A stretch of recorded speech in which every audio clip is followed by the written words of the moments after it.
Hello, my name is Olivia and you're welcome back to my YouTube channel. So in today's tutorial, we're going to be learning the pattern drafting aspect of this beautiful Basque corset gown you're seeing right here.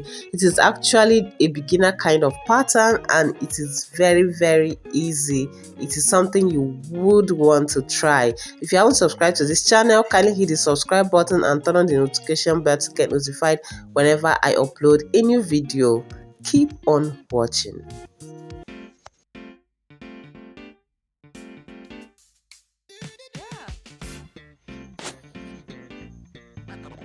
Welcome back, guys. So as you can see, this is the paper I'm going to be using for this pattern drafting. I just want to iron it out so it is very flat and easy to work with. So the first thing I'm going to do is to measure my zip allowance of 1 inch, and that is what I want to mark right now.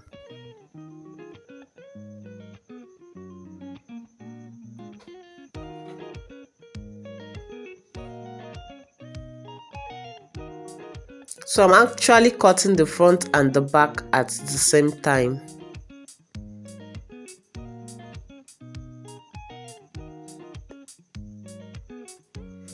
You might need to pin them down for easy, so it will be easy to work with.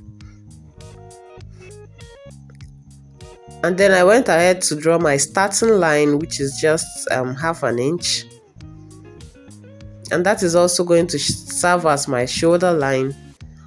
And then I'm going to go ahead to mark my neck width and my shoulder measurement.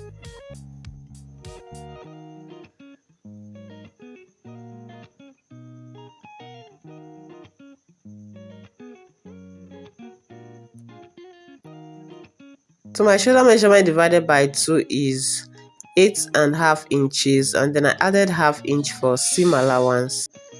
So I'm using the 3 inches, 8 inches standard of shoulder slope. So on my shoulder line, I came down by 1 inch, and then I'm connecting it to the 3 inches I marked earlier for the shoulder slope.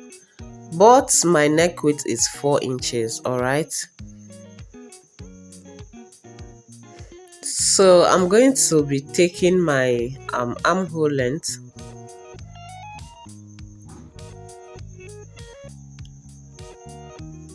So for this, I think I'm using 9 inches. 9 inches plus half inch for joining on the shoulder.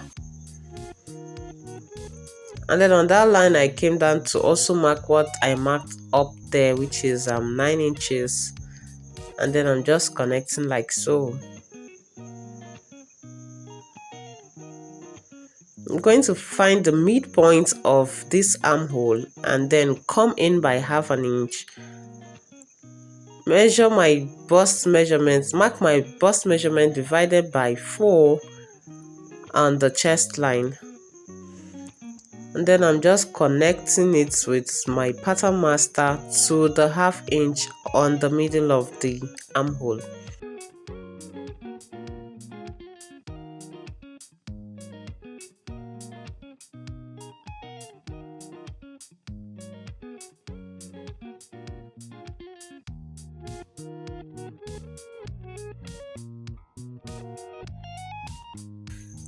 So don't worry, this tutorial is not basically about basic bodice drafting, so I wouldn't really be going deeper in explaining it. So now I want to mark my half length, and see, I am starting on my starting line and not on my shoulder slope. So I'm just going to mark my half length plus 1 inch joining allowance. It is just the way you draft your normal basic bodice pattern, alright? So if you're familiar with your basic bodice pattern, this would not really be a problem to you.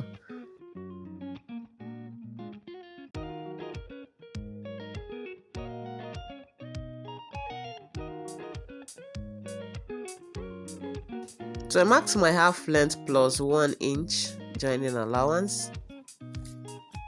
And then I'm connecting like so.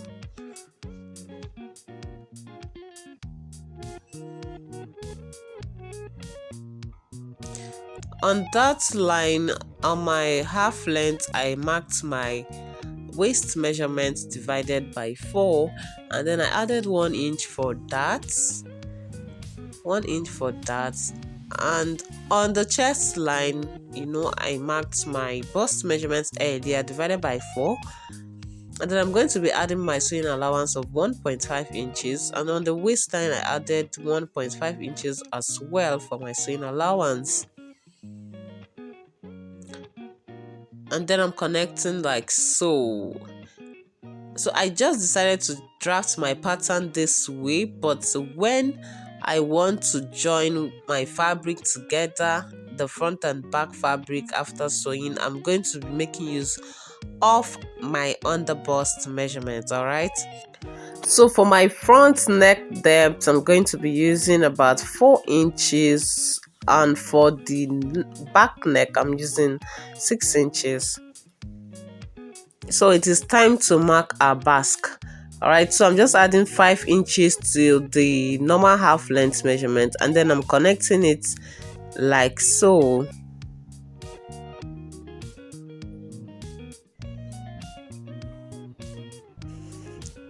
So remember, we drafted front and back together, so you're not going to be cutting front and back exactly the same. All right, there are differences in the front and on the back. All right, just like you have your basque, that extension in front, you're not going to be cutting the back. The back stopped somewhere there.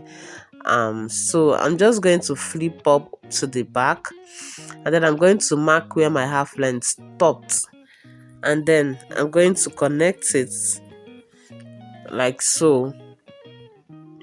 So this is my back. All right, this is my back and this is my front.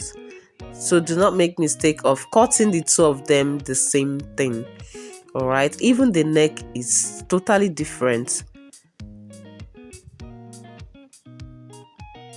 So I'm just going to cut.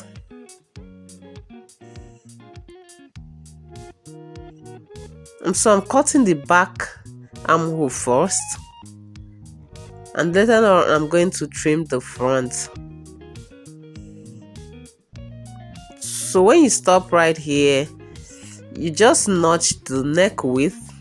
The front and the back have the same neck width, so you're just going to notch it and then cut off your front and then remark the back.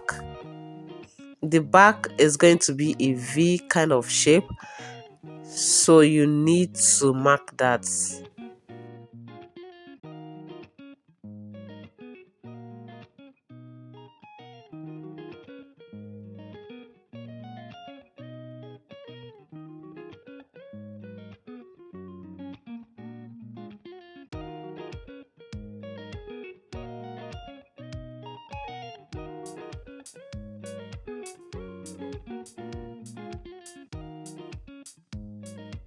So we have our back very ready to be used. We're now going to work on the front.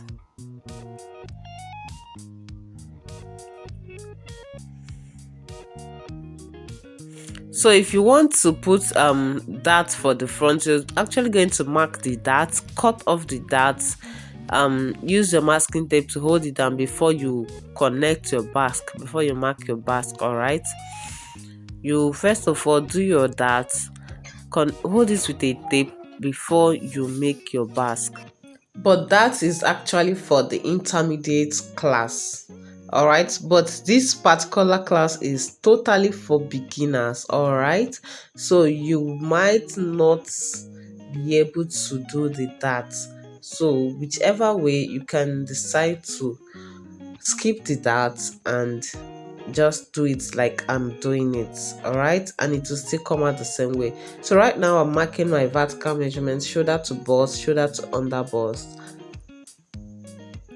and then I'm just extending the lines.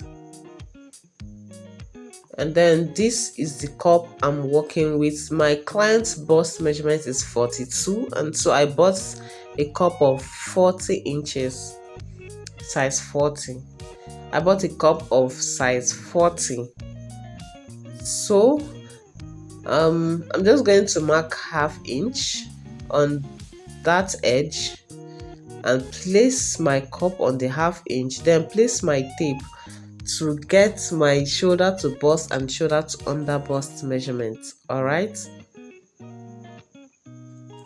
so your shoulder to bust, shoulder to under bust, make sure you have it on your cup when you measure like so, and then slant your cup a bit towards the side. Let it go up a bit on the side. Let it not just be straight. I hope you understand that. And make sure the point of that cup close to the edge is just on half inch. So it's better you rule out the half inch like so. So you'll be on the safe side.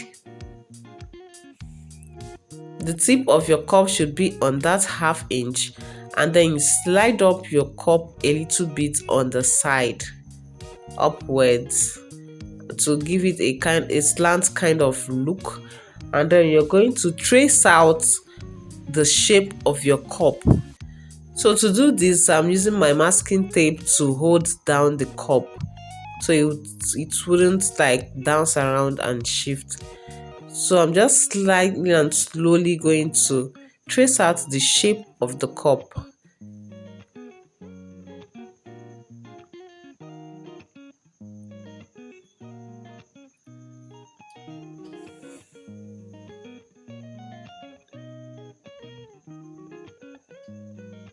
Make sure your cup is not shifting. Make sure it is in place. So now I have the shape of my cup.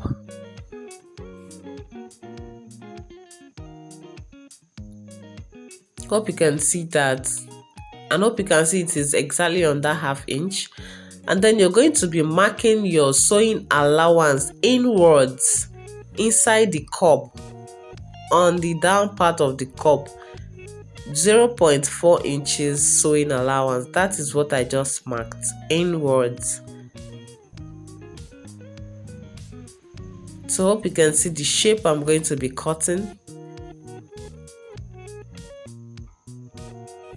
So by the time and then I'm going to extend this line to the armhole, to the chest line. You see? So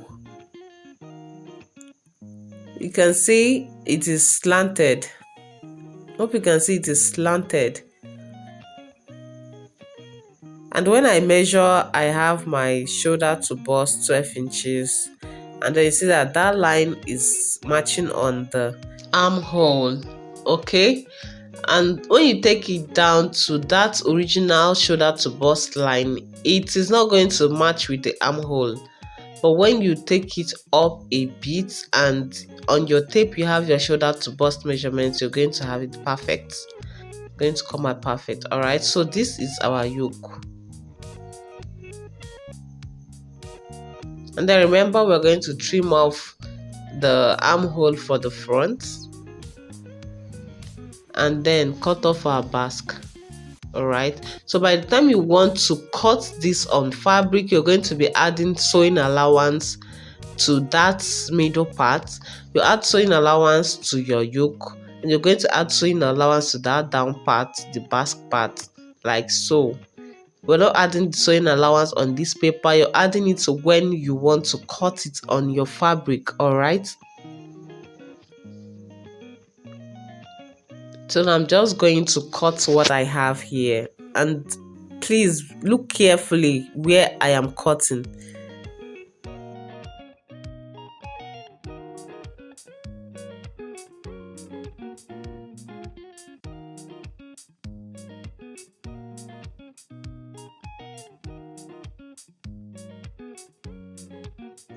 So hope you can see our yoke. This is our yoke. See how our yoke looks like. And then we're going to cut out the cup. Remember, I'm cutting on the 0.4 inches I came inwards with. That is the sewing allowance, so that by the time I join with the sewing allowance, I'm still going to come out with the same result. All right, so So this is our basque. This is what our corset looks like. See that V shape. So it depends on how you want it to be. If you don't want it to be V, if you want it to be curved, you curve it anyhow you want your basque to be. So this is what we have right here. So check out my next video on the sewing part of this tutorial. See you in my next one. Bye.